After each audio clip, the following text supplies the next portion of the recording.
लोक महोत्सव पर्वर चतुर्थ संध्यारे जिल्लावासी उपहार भेटी देइछन्ति मुख्यमंत्री मोहन माझी। कोरापुट जिल्लार विकास क्षेत्र में 71टी प्रकल्प को उद्घाटन करी 545 कोटी टंकार पैकेज घोषणा करिसेंते। 86टी उन्नयनमूलक प्रकल्पर शुभारंभ सह 24 कोटी व्यय निर्मित 16टी प्रकल्प उद्घाटन एवं 521 कोटीर 70टी भित्तिप्रस्तर स्थापन करिसेंति मुख्यमंत्री मोहन चरण माझी। कोरापुट केवल ओडिशा नुहे वर्तमान विश्व में स्वतंत्र परिचय सृष्टि कलानी।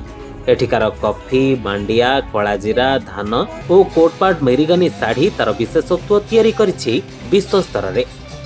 कोरापुट बरहमपुर 6 चकिया रास्ता आरंभ करी म्यूजियम पर्यंत देथिबा प्रतिश्रुति खूब शीघ्र पूरण हेबाकु जाउछि, जहा कोरापुट को स्वतंत्र विकास परिचय देव बोली मुख्यमंत्री कहिसेंते।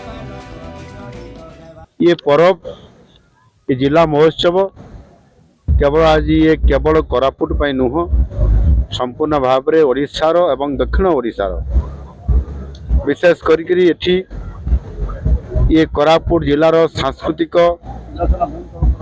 ऐतिह्यर ये प्रतीक ये महोत्सव एवं यह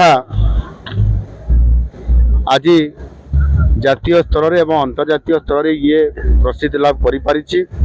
575 कोटी टंकार प्रोजेक्ट तार श्री गणेश और शिलान्यास होता और ये अनेक प्रोजेक्ट मध्य तार काम आगु को बढ़ी एवं ए वर्ष मध्य प्राय अनुरूप भाव आम जदि सरकारी घोषणा सहित मु अनुरोध करी बेसरकारी स्तर में एटी होटेल रिसोर्ट करने आमर जो देवमारी रे से मध्य जो लाइफ होटेल ग्रुप से 50 कोटी टंकार प्रोजेक्ट घोषणा करिसेंति।